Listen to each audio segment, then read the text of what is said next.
The baby's scream cut through LAX Terminal 7 like a knife through butter. Marcus Kang stopped mid-stride, his jaw clenching so hard he could hear his teeth grind. Around him, travelers hurried past with their rolling suitcases and coffee cups, pretending not to hear the sound. But Marcus heard everything. Always had. It's what kept him alive in his line of work. The crying got louder. Closer. He turned his head slowly, eyes scanning the crowd until he found the source. There, near Gate 47, a young black woman sat on the floor against the wall. Homeless, clearly. Her clothes were wrinkled and stained. Her natural hair was pulled back in a messy bun. And in her arms, a baby. Maybe 6 months old, screaming like the world was ending. Marcus felt his anger spike. He'd been awake for 36 hours straight, closing a deal that had required 3 dead bodies and twice as many bribes. His flight to Tokyo left in 20 minutes. He had a headache that could kill a horse. And this woman had chosen his gate, his space, to set up her begging spot with her crying kid. He should walk away. Should board his plane and forget he ever saw her. But his feet carried him forward instead. Closer to the noise. Closer to the mess he absolutely did not need in his life right now. The woman looked up as his shadow fell over her. Her eyes went wide. Most people had that reaction when they saw Marcus up close. 6'3", built like he lived in the gym, with a face that had seen too much violence to ever look completely friendly. He wore a black suit that cost more than most people made in 3 months. His watch alone could feed a family for a year. "Please," the woman said quickly, holding up one hand while the other tried to soothe the screaming baby. "I'm not causing trouble. We'll move." "I'm sorry." Marcus stared down at her. At the cardboard sign propped against the wall, single MOM. "Anything helps. God bless." "How long has she been crying?" His voice came out rougher than he intended. "I don't know. 20 minutes? She's hungry." "I'm trying to," the woman's voice cracked. "I'm trying." The baby's face was scrunched up, red, angry. Her tiny fists waved in the air. And then, for just a second, she opened her eyes. Looked right at Marcus. And stopped crying. Just like that. Mid-scream. Her little mouth hung open, but no sound came out. She stared at him with these huge, dark eyes. Studied his face like she was trying to figure out a puzzle. Then she smiled. Not a little smile. A huge, gummy, delighted grin that lit up her whole face. She reached out her tiny hands toward him, making grabbing motions. And then she laughed. This pure, joyful sound that made several nearby passengers turn and smile. "I'm so sorry," the woman said, looking between her baby and Marcus with confusion. She doesn't usually, I don't know why she's." Marcus stood frozen. Completely frozen. The baby was still reaching for him, still smiling like he was the best thing she'd ever seen. Like he wasn't a man with 23 confirmed kills and more blood on his hands than he could ever wash clean. "What's her name?" he heard himself ask. "Amara." "Her name is Amara." "How old?" 6 months. Almost 7. Marcus looked at the woman properly for the first time. She was young, maybe 24 or 25. Pretty, despite the exhaustion etched into her face. Despite the dirt under her nails and the bruise on her arm that looked a few days old. Her eyes held something he recognized, desperation mixed with pride. The kind of pride that kept you going even when everything else said quit. "What's your name?" "Zara." She hesitated. "Zara Williams." "Stand up, Zara." She did, slowly, carefully, like she thought he might hit her. She held Amara close, protective. The baby was still staring at Marcus, still smiling. Marcus reached into his pocket. Pulled out a set of keys on a simple silver keychain. He held them out. Zara looked at the keys like they might explode. "What is this?" "Address is on the tag. It's a house in Malibu. Beach property. 3 bedrooms, fully furnished, stocked kitchen." "I don't understand." "Neither do I," Marcus said honestly. And he didn't. He had no idea what he was doing. This went against every rule he'd ever learned. Never pick up strays. Never show weakness. Never let anyone into your space. But your daughter smiled at me. And I can't remember the last time anyone looked at me like that. Sir, I can't accept. You can and you will. He pushed the keys into her hand. Ignored how her fingers trembled. Stay there. Keep the place clean. Take care of your daughter. I'll be back in 3 months. 3 months. Business in Tokyo. Maybe longer. Doesn't matter. House is empty anyway. He stepped back, putting distance between them before he could change his mind. There's a car service number on the back of the tag. They'll take you there. Everything you need is already in the house. Why? Zara's voice broke. Why would you do this? Marcus looked at baby Amara one more time. She waved at him, giggling. Like they were old friends.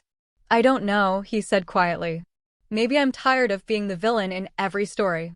He turned and walked away. Didn't look back. Couldn't look back because if he did, he'd see the tears streaming down Zara's face, and he'd remember that he wasn't supposed to care about things like that. Behind him, he heard Amara start to cry again, calling after him in her baby way. Marcus kept walking, boarded his plane, sat in first class and closed his eyes. What the hell had he just done? Drop a comment telling me where you're watching from and hit that subscribe button. You won't believe what happens when he comes back. Now back to the story. The beach house was insane. Zara stood in the driveway, holding Amara, staring at the 2-story modern home with floor-to-ceiling windows that showed the ocean beyond. The driver who'd picked them up from the airport had barely said 2 words. Just loaded their pathetic collection of belongings, 2 garbage bags and a broken stroller, into the trunk and driven them here. This is a mistake, Zara whispered. This has to be a mistake. But the keys worked. The door swung open to reveal hardwood floors and white furniture and art on the walls that probably cost more money than Zara had ever seen in her life. Amara squealed with delight, reaching for everything. Don't touch anything, baby, Zara said, even though she wanted to touch everything too. Wanted to run her fingers over the soft couch and the cool marble countertops and the fluffy towels in the bathroom that had a tub big enough to swim in. The kitchen was fully stocked, just like he'd said. Real food. Fresh vegetables and fruit and meat and pasta and rice and everything. The refrigerator hummed with electricity. The lights worked. The water ran hot and cold. Zara sank down on the kitchen floor and cried. Just sat there with Amara in her lap and cried until she couldn't cry anymore. For months. For months she'd been on the streets with her baby. Sleeping in her car until it got repossessed. Then sleeping in shelters until they kicked her out for crying too much at night. Then just sleeping wherever she could. Bus stops. Park benches. Airport bathrooms where at least it was warm and there were places to wash up. For months of watching her daughter grow thinner. Of rationing formula. Of begging strangers for money just so Amara could eat. Of hating herself for bringing a baby into a world where she couldn't even provide a roof. And now this. This house. This miracle. Thank you, she whispered to the empty air. To whatever God or fate or random chance had put that man in her path.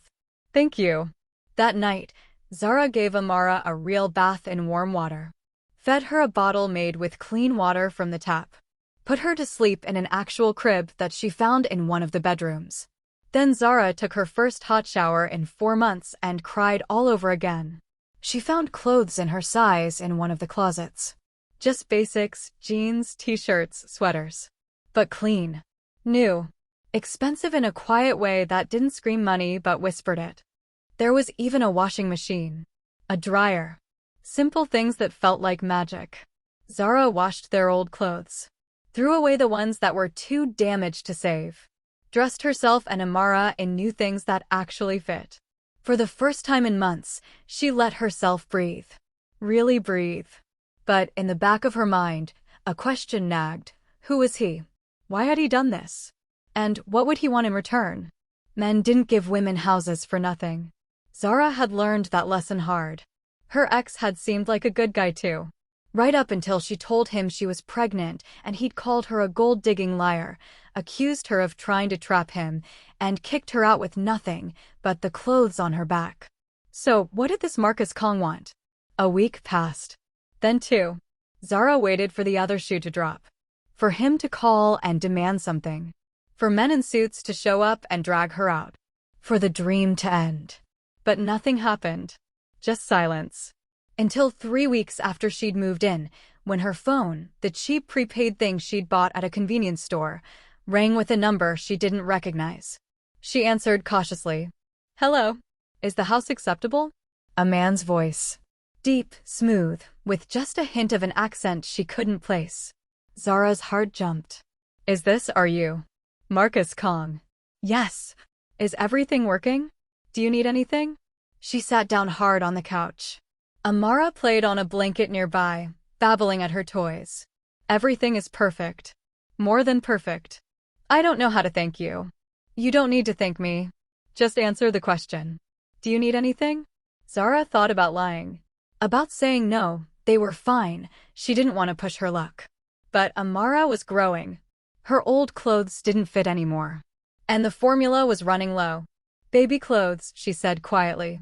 And maybe some formula? The kind she likes is expensive and I. Text the list to this number. Someone will deliver it tomorrow. I can't ask you to. You're not asking. I'm offering. A pause. How is she? Amara? Yes. Something in his voice made Zara's chest feel warm. She's good. Happy. She laughs a lot now. She didn't used to. When she stopped. She's doing really well. Good. That's good. He sounded almost relieved. I have to go. But Zara. Yes. If you need anything, call this number. Anytime. Day or night. Understand. I understand. Good. He hung up. Zara stared at her phone for a long time. Then she looked at Amara, who was trying to eat her own foot. Who is he, baby girl? She asked. What kind of man does something like this? Amara just giggled and went back to her foot. The calls became regular. Once a week, every Monday morning California time, which meant Monday evening wherever Marcus was. He always asked the same questions. How's Amara? Do you need anything? Is everything working? And slowly, over weeks that turned into months, the conversations got longer. More personal. She's crawling now, Zara told him in week 8. Like really crawling. She goes everywhere. I had to baby-proof the whole house. That's early, isn't it? Marcus sounded pleased. For crawling? A little bit. She's determined. Gets that from her mama, I guess. Tell me about her father. The question caught Zara off guard. She'd been folding laundry on the couch. Now she stopped, a tiny pink onesie in her hands. Why do you want to know? Because you never mention him. And a baby doesn't just appear. So where is he? Zara's jaw tightened. He's not in the picture. His choice. What happened? Does it matter? It does to me. And somehow, despite every wall she'd built, despite every reason not to trust anyone, Zara found herself talking. Telling this stranger the whole story. How she'd been working 2 jobs, trying to save money for college. How she'd met Derek at the bar where she waitressed. How he'd been charming and sweet and funny. How she'd actually believed him when he said he loved her. How everything had changed the second she showed him the positive pregnancy test. He said I was trying to trap him, Zara said quietly. Said I probably cheated and the baby wasn't even his. Told me to get rid of it or get out of his apartment. She laughed bitterly. I chose the baby. And 2 weeks later, I was living in my car. Marcus was quiet for so long Zara thought the call had dropped. He's lucky he's not here, Marcus finally said. His voice had gone cold. Empty. Because if I ever meet him, he won't walk away. You don't mean that. I absolutely mean it. And the scary thing was, Zara believed him. A man who abandons his child is less than nothing. He's worse than the worst criminals I deal with. What kind of criminals do you deal with? Another long pause. The kind I shouldn't talk about on a phone call. Are you a bad person, Marcus Kang? Yes. No hesitation. Just honesty. I've done terrible things. Hurt people. Worse than hurt them. I'm not a good man, Zara. But you gave us this house. One good deed doesn't erase 100 bad ones. Maybe not, Zara said. But it's a start. She could almost hear him smile through the phone. You're an optimist. I'm a survivor. There's a difference. Indeed. Amara chose that moment to pull herself up on the coffee table, standing on wobbly legs. She looked at Zara and grinned, proud of herself. Oh my God, Zara breathed. She's standing. Marcus, she's standing on her own. Send me a picture. What? Of her standing. Send me a picture. Please. Zara fumbled for her phone, snapped a quick photo of Amara balancing against the table. Sent it to the number he'd been calling from.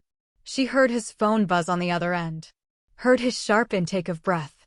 She looks happy, Marcus said softly. She is. Because of you. No. Because of you.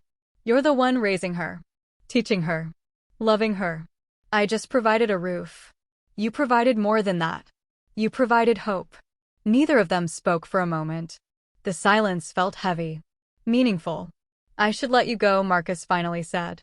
It's late here. Where are you? Tokyo. Still. The business is complicated. When are you coming back? 3 months. That was the deal. Right. 3 months. Zara did the math. So about 6 weeks from now? Yes. 6 weeks. He paused. I'll see you then, Zara. See you then. But 6 weeks came and went. No Marcus. The calls continued. But each time, he had an excuse. Business in Hong Kong. Problems in Seoul. Complications with partners who needed personal attention. I'm sorry, he told her in month 4. I know I said 3 months. It's turning into longer. It's okay, Zara said. And weirdly, it was okay. The house was still theirs. The money still showed up like clockwork. And she'd started taking online classes, studying for her GED while Amara napped.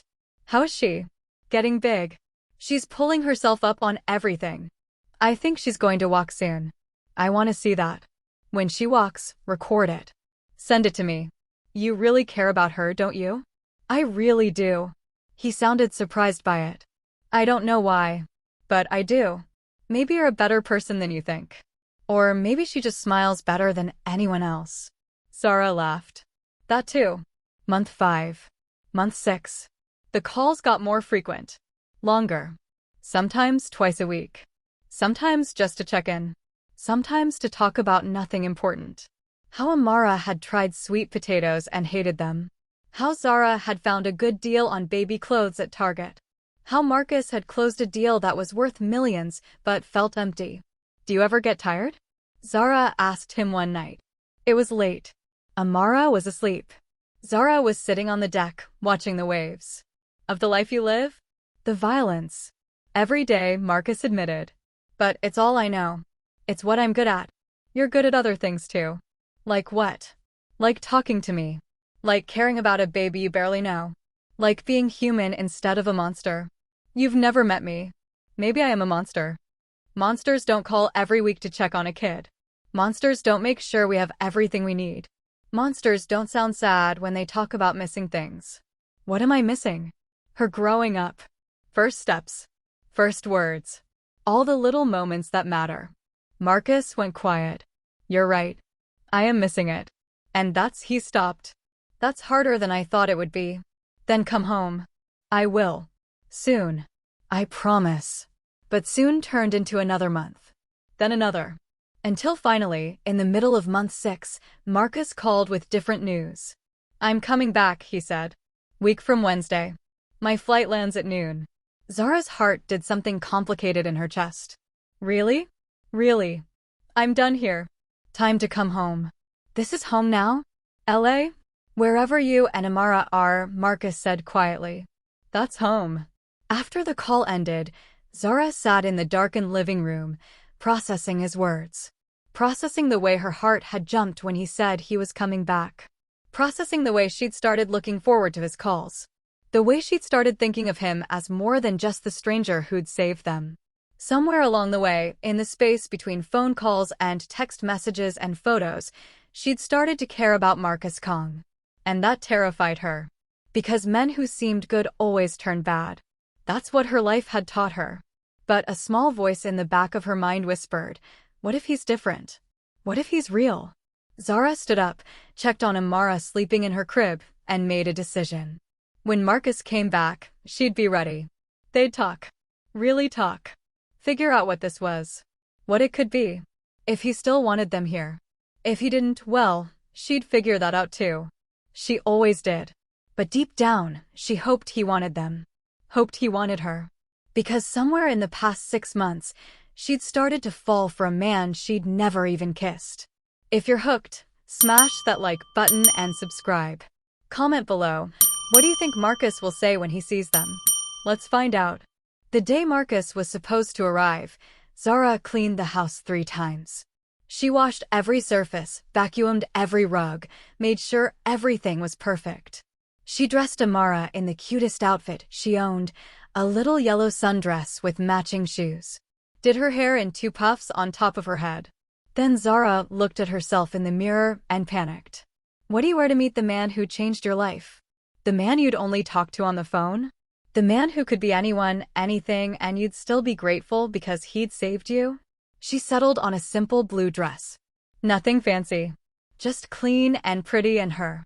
Noon came and went. No Marcus. 1 o'clock. 2 o'clock. Zara tried not to panic. Flights got delayed. Traffic happened. Maybe his meeting ran late.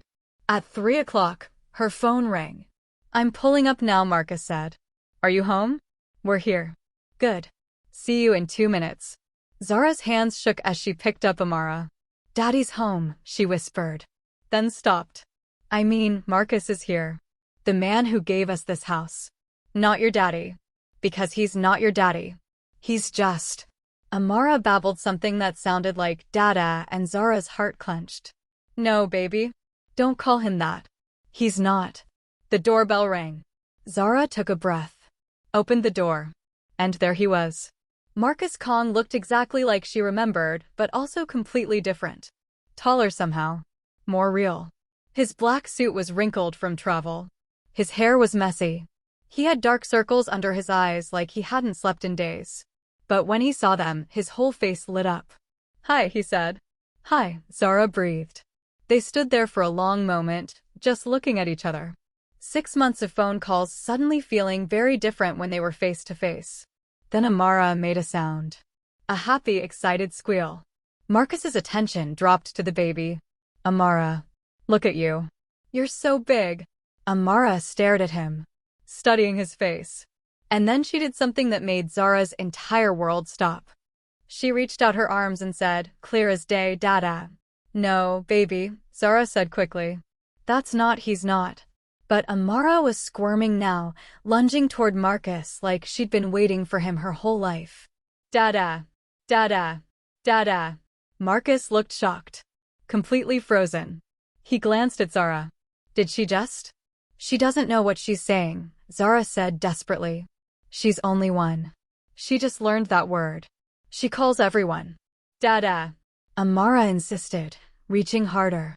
And Marcus, moving like he was in a dream, reached out and took her. Amara immediately wrapped her arms around his neck, laid her head on his shoulder, made that contented sound babies make when they feel safe. And Marcus, this dangerous man who'd killed people with his bare hands, held her like she was made of glass. Like she was the most precious thing in the world. Hey, little one, he whispered. I missed you too. Zara felt tears prick her eyes. This couldn't be happening. This was wrong. This was... Marcus looked up at her, and the expression on his face made her breath catch. Can I come in? Yes. Of course. This is your house. No, Marcus said, stepping inside. It's yours. I gave it to you. Remember? They moved to the living room. Marcus sat on the couch, still holding Amara, who seemed perfectly content to stay right where she was. Zara perched on the edge of the chair across from them, feeling like a guest in her own home. She's beautiful, Marcus said softly. Pictures don't do her justice. Thank you. She has your eyes. Yeah, people say that. Marcus studied Amara's face, really looked at her. And Zara saw it. The exact moment his expression changed. When he saw something that made his whole body go still. Zara, he said slowly. When is Amara's birthday? March 15th. Why? What year? This year. 2024, Marcus, what? That makes her, he did the math. Looked at Zara with wide eyes. She was born in March. Which means you got pregnant in June of last year, Zara finished. Her stomach dropped. Why does that matter? Marcus stared at Amara. Then at Zara. Then back at Amara. I was in LA last June, he said quietly. One night. I had a meeting that went bad. Violent. I went to a hotel bar too, he stopped. To forget. Zara's world tilted sideways. What hotel? The Ritz-Carlton. Downtown. June 15th. June 15th. The night Zara had worked a double shift. The night that handsome, drunk man had sat at her bar, drinking expensive whiskey and staring at nothing. The night she'd felt sorry for him because he looked so alone. So broken. The night she'd agreed to have one drink after her shift. Then two. Then. Oh my God, Zara whispered. You were the waitress, Marcus said. Not a question. A statement. The one with the pretty smile. You told me jokes to make me feel better. You said I looked like I needed a friend. And you said you didn't deserve friends. Zara's hands were shaking. You bought me drinks. We talked for hours. About nothing. About everything. And then we went upstairs to my room. Marcus's voice was rough. I was drunk. You were tipsy. We both knew it was a bad idea, but we didn't care because for one night we just wanted to feel something good. I never saw you again. You checked out early. I tried to find you, but I didn't even know your full name. Just Marcus. Zara looked at Amara, who was playing with Marcus's tie, completely oblivious to the bomb going off around her. Oh my God. She's yours. Marcus looked at his daughter. Really looked at her. Saw his own eyes staring back at him. Saw the shape of his nose, the curve of his smile when she grinned. She's mine, he repeated. His voice cracked. Amara is my daughter. I didn't know, Zara said quickly. I swear to God I didn't know. If I'd known who you were, where to find you. I know. I believe you. Marcus's hands were shaking as he held Amara. That's why she smiled at me. At the airport. That's why she called me Dada. She knew. Somehow she knew. Biology, Zara whispered. She recognized you on some level. The same way babies know their mother's heartbeat. I gave my own daughter's mother a house and didn't even know it. Marcus laughed, but it sounded broken. For 6 months I've been calling you, asking about her, missing her milestones, and she's mine. She's been mine this whole time. Amara chose that moment to pat Marcus's face with her tiny hand. Dada, she said proudly. Like she'd been trying to tell them all along. Marcus closed his eyes. A single tear tracked down his cheek. Hey, baby girl, he whispered. I'm sorry I didn't know. I'm sorry I wasn't there when you were born. But I'm here now. And I'm never leaving again. Zara watched this moment, this impossible, perfect, terrifying moment, and realized everything had just changed. Marcus wasn't just the stranger who'd saved them. He was Amara's father. And somehow, that made everything more complicated and more simple all at once. What do we do now? She asked quietly. Marcus opened his eyes. Looked at her. Really looked at her. Now? Now we figure this out. Together. Because whether we planned it or not, whether we even knew each other or not, we made this beautiful little girl. And she deserves better than two strangers co-parenting from a distance. What are you saying? I'm saying I want to be her father. Really be her father. Not just a guy who sends money and calls once a week. He paused. And I want to know you. Really know you. Not just phone calls. Not just text messages. I want to try. If you'll let me. Zara's heart was doing that complicated thing again. You want to try what exactly? Being a family. Marcus said it like it was the simplest thing in the world. The most obvious solution. Not perfect. Not normal.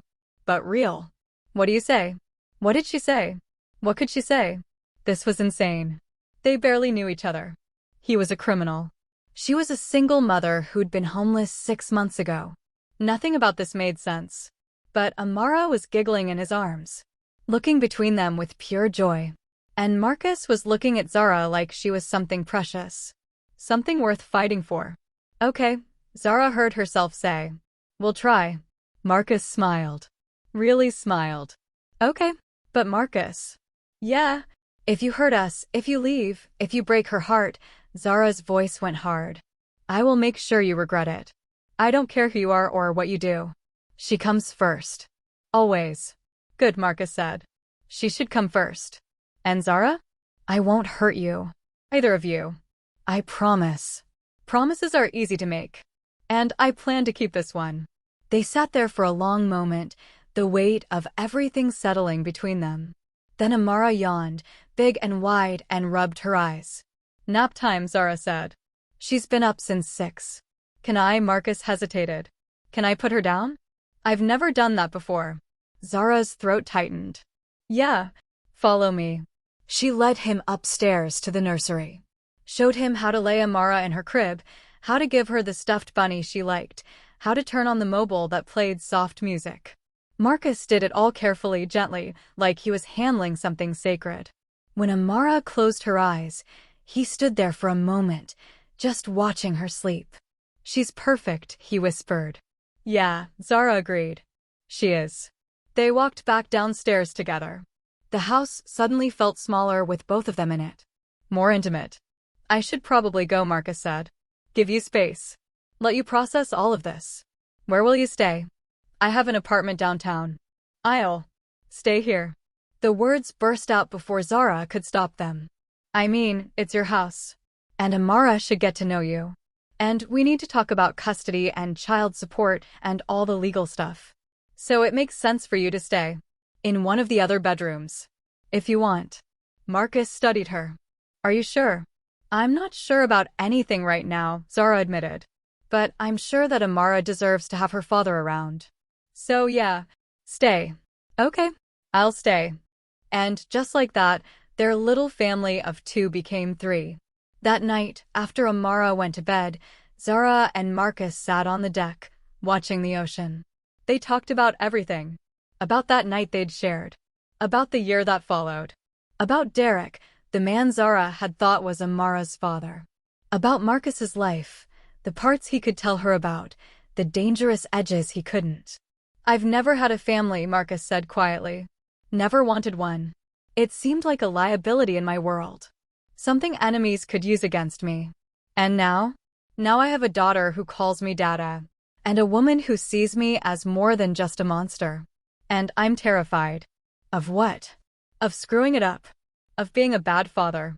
Of my world touching her and hurting her. He looked at Zara. Of losing this before I've even had a chance to really have it. Zara reached over, took his hand. You won't lose it. Not if you fight for it. I will. I'll fight for this. For her. He stopped. For what? For the chance to see if what I'm feeling for you is real. Zara's breath caught. What are you feeling? I don't know yet. But it's something. And I want to find out what. He squeezed her hand. If you want to find out too. I do, Zara whispered. But Marcus, I need you to understand something. I was homeless 6 months ago. I was begging at an airport. I had nothing. And now I have everything. This house, security, my daughter's father. And it scares me that it could all disappear again. It won't. You can't promise that. Watch me. Marcus turned to face her fully. Zara Williams, I promise you that you and Amara will always have a home. Whether we work out romantically or not. Whether you end up hating me or loving me. You're the mother of my child. That makes you family. And I protect my family. What if your enemies come after us? They won't. Because they won't know you exist. As far as the world is concerned, you're just my tenant. A single mother I'm helping out. Nobody needs to know the truth about Amara until I've made sure you're both safe. Is that possible? Being safe in your world. I'll make it possible. They sat in silence for a while. Then Zara asked the question that had been nagging at her. Why did you give me the keys? That day at the airport. You didn't know Amara was yours. So why? Marcus was quiet for a long time. Honestly? I don't know. I just looked at her, at how she smiled at me, and I felt something break open inside. Something I didn't even know was frozen. And I thought, maybe if I helped her, helped you, maybe I could be more than what I've always been. And has it worked? He looked at her. I don't know. Has it? Zara thought about the man on the phone. The one who called every week. Who asked about Amara's milestones. Who sent money without being asked. Who cared? Yeah, she said softly. I think it has. Marcus smiled. Stood up. I should let you sleep. It's been a long day. Marcus? Yeah, I'm glad you came back. Me too. That night, Zara lay in bed and thought about how much her life had changed. 6 months ago, she'd been at rock bottom. Now she had a home, a future, and a complicated man who looked at her daughter like she hung the moon. It wasn't perfect. It wasn't normal. But it was real. And that was enough. For now. The next morning, Zara woke to the sound of giggling. She shot out of bed, panic flooding through her, and ran to Amara's room. The crib was empty. "Amara!" Zara shouted, her heart in her throat. "We're downstairs." Marcus's voice called back. "In the kitchen."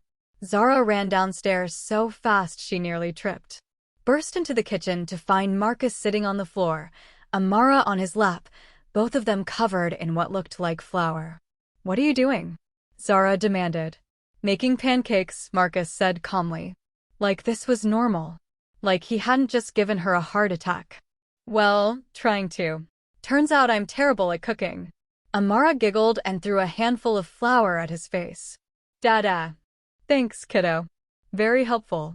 Marcus wiped the flour from his eyes, grinning. He looked younger when he smiled. Less dangerous.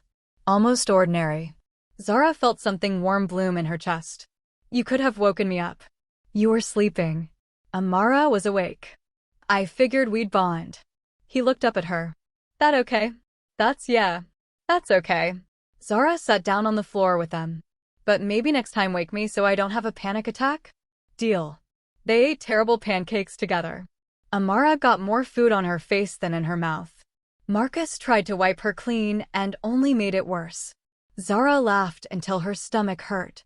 "This is nice," she said. "Yeah," Marcus agreed. "It is." But that afternoon, everything changed. Marcus's phone rang. He glanced at the screen and his whole demeanor shifted. Became cold. Hard. Dangerous. "I have to take this," he said. "Stay inside. Lock the doors." "What's wrong?" "I don't know yet." He stepped outside onto the deck. Through the window, Zara could see him pacing. His voice was too low to hear, but his body language screamed anger. When he came back in, his expression was dark. "There's a problem," he said. "My business partners in Seoul are asking questions. About where I've been. What I've been doing. Is that bad? It is if they start digging. If they find out about you, about Amara." He stopped. "I need to make some calls. Figure out how to handle this. Should we leave? Go somewhere else?" "No. You're safest here. I have security that's been watching the house. You just didn't know it." Zara's blood ran cold. "You've had people watching us?" "Yes. Since day one. For your protection. You should have told me. Would you have stayed if I had?" Zara didn't have an answer for that. Marcus ran a hand through his hair. "Look, I know it's invasive. I know it's controlling. But Zara, people in my world don't play nice. They find weaknesses and they exploit them. And you and Amara? You're the biggest weakness I've ever had. So what do? We stay smart. We stay hidden. And I deal with the problem before it becomes a bigger problem." Over the next week, Marcus was on his phone constantly, taking calls at all hours, speaking in Korean and English and languages Zara didn't recognize. He was tense, wound tight like a spring ready to snap. But with Amara, he was still gentle, still present. He'd read her books before bed, play with her on the floor, make her laugh with silly faces. It was like he was two different people, the dangerous criminal and the devoted father. And Zara didn't know which one was real. Maybe they both were. One night, after Amara was asleep, Zara found Marcus on the deck again. He was staring at the ocean, but his hand rested on a gun lying on the table. "Is it that bad?" she asked. "It might be." He didn't look at her. "The Soul partners are sending someone to check on me. Make sure I'm still loyal. Still committed to the organization." "When?" "Tomorrow." Zara's stomach dropped. "What happens when they get here?" "I meet with them. Convince them everything's fine. That I'm still focused on business." "And if you can't convince them?" Marcus finally looked at her. "Then things get complicated." "How complicated?" "The kind that involves bodies and cleanup." "Jesus, Marcus." "I know. I'm sorry. But this is my life, Zara. This is what I do. And now it's touching you, touching Amara, and I hate it, but I can't change it." Zara sat down beside him. "Then maybe you need to get out. Leave the business. Start over. It's not that simple. Why not? Because men like me don't get to just walk away. We're in until we're dead or in prison. Those are the only exits. That's not true. You could. I could what? Get a regular job? Pretend I didn't spend the last 15 years building an empire on blood and fear? Who would hire me, Zara? What could I possibly do that's legal? I don't know. But staying in this life will get you killed. And then what happens to Amara? To us. Marcus was quiet for a long time. You make a good point. So think about it. Really think about it. Because that little girl upstairs deserves a father who comes home at night. Not one who ends up in a grave. I'll think about it, Marcus promised. But tomorrow, I have to deal with this meeting first. The next day, Marcus left early. Wore a suit that made him look every inch the dangerous criminal he was. Kissed Amara goodbye. Squeezed Zara's hand. Stay inside, he said. Don't answer the door for anyone. If something goes wrong, there's a number on the fridge. Call it. The security team will get you out. Marcus, you're scaring me. Good. Be scared. It'll keep you alert. He cupped her face. I will come back. I promise. You can't promise that. Watch me. He left. The house felt too quiet without him. Zara tried to distract herself. Played with Amara. Did laundry. Made lunch. But the whole time, her eyes kept drifting to the clock. Noon came and went. 1 o'clock. 2 o'clock. At 3, her phone buzzed with a text from an unknown number. Meeting went bad. Stay put. Don't panic. Zara's hands shook as she typed back, Are you okay? For now. But they know about the house. What? Get Amara. Go to the panic room. Now. Zara didn't think. Just grabbed Amara, who started crying at the sudden movement, and ran upstairs. The panic room was hidden behind a false wall in the master closet. She punched in the code Marcus had shown her, Amara's birthday, and the door slid open. Inside was a small room with supplies. Water, food, first aid. And a monitor showing security camera feeds of the whole house. Zara locked them inside, held Amara close, and watched the screens. At first, nothing. Just empty rooms. Quiet. Then, on the front door camera, she saw them. 3 men in suits. Knocking politely. Zara held her breath. When no one answered, they stopped being polite. One of them kicked the door open. The lock splintered. They were inside. Zara watched on the monitors as they moved through her home. Opening doors. Checking rooms. Looking for her. Looking for Amara. She covered her daughter's mouth, whispered soothing sounds even as her own heart tried to beat out of her chest. On the screen, the men were getting frustrated. Talking in Korean. Gesturing angrily. Then, on the driveway camera, she saw more cars pull up. Marcus's car. And 2 others. Marcus got out first. Even on the grainy security footage, she could see he was furious. He walked up to the house like he owned it. Which he did. But more than that, he walked like a man who was done playing nice. The other cars opened. More men. Marcus's men. They entered the house. Zara couldn't hear what was being said. But she could see the body language. The shouting. The posturing. Then she saw Marcus pull out his gun. Point it directly at one of the intruders. Oh God, Zara whispered. On screen, Marcus was talking. His mouth moving. The intruders backing up. Hands raised. Then, impossibly, they left. Just turned around and walked out. Marcus's men followed them. Made sure they got in their cars and drove away. Only when they were gone did Marcus pull out his phone. 2 seconds later, Zara's phone buzzed. They're gone. You can come out. Zara's hands shook as she unlocked the panic room. Carried Amara back downstairs. Marcus was in the living room. His suit was dirty. His knuckles were bloody. But he was alive. What happened? Zara demanded. I made it very clear that this house is off limits. That if anyone touches you or Amara, I'll burn their entire organization to the ground. And they just believed you? They know I keep my promises. His eyes were hard. Cold. This was the other Marcus. The dangerous one. They won't come back. How do you know? Because I gave them something else to worry about. A deal that benefits them more than killing me. And I reminded them that starting a war is expensive. So we're safe. For now. Marcus crossed to her, pulled her into his arms. But Zara, I need you to understand something. This life I live, it's always going to be dangerous. There will always be threats. Always be enemies. And I can protect you most of the time. But not all the time. Zara pulled back, looked up at him. Then get out. Leave the organization. Walk away.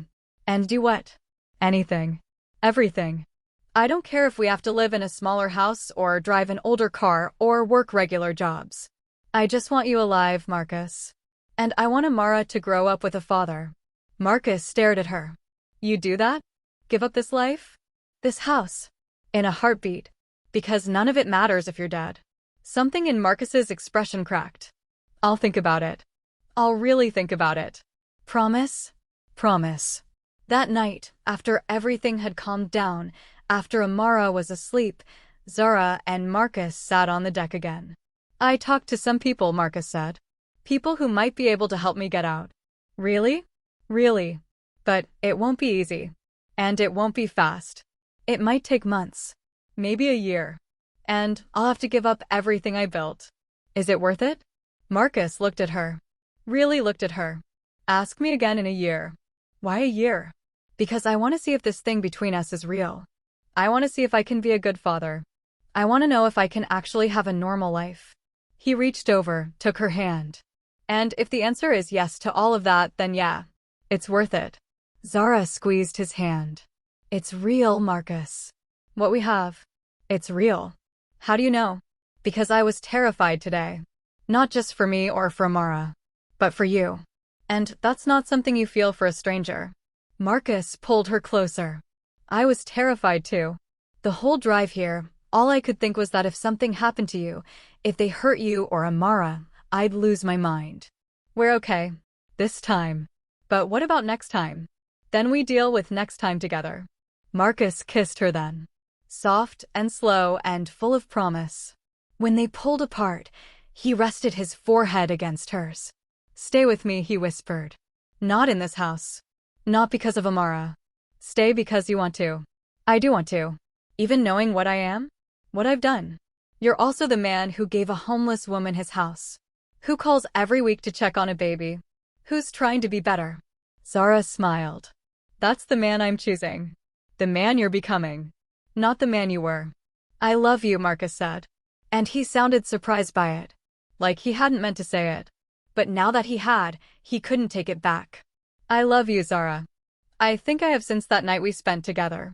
I just didn't know it until now. I love you too, Zara whispered. Even though it's crazy. Even though we barely know each other. I love you. They kissed again. And this time, it felt like a beginning instead of an ending. Before we go any further, Marcus said the next morning, we need to be sure. Sure about what? DNA test. Not because I doubt you, but because Amara deserves legal proof. For custody, inheritance, everything. He touched her face. And because I need to know for certain before I blow up my entire life. 2 weeks later, the envelope arrived. Marcus opened it with shaking hands while Zara held Amara. 99.9% probability of paternity. Marcus closed his eyes, the paper trembling in his grip. She's mine. She's really mine. Did you doubt it? No. But now it's real. Legal. Permanent. He looked at his daughter. Now I can protect her properly. Set up trusts, custody agreements. Make sure she's taken care of no matter what happens to me. If this story moved you, hit that subscribe button and drop a like. Comment below. Would you have stayed? Would you have taken the risk? Let's wrap this up.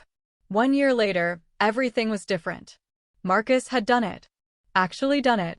Walked away from the criminal empire he'd built. It had taken negotiations, payoffs, and more than a few threats. But he'd cut ties. Started over. Now he ran a legitimate security firm. Used his skills for good instead of evil. Made less money but slept better at night. They'd moved out of the beach house. Into something smaller. More normal. A regular house in a regular neighborhood where Amara could have friends and go to regular daycare and live a regular life. Marcus was there every morning for breakfast. Every night for dinner. Every bedtime story. And Zara?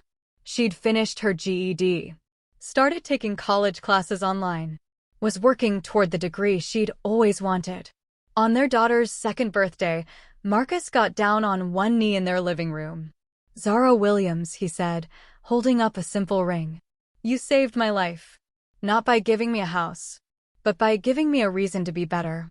Will you marry me?" Zara looked at this man. This former criminal who'd become her partner, her best friend, Amara's father. This man who'd chosen them over everything else. "Yes," she said. "Yes, yes, yes."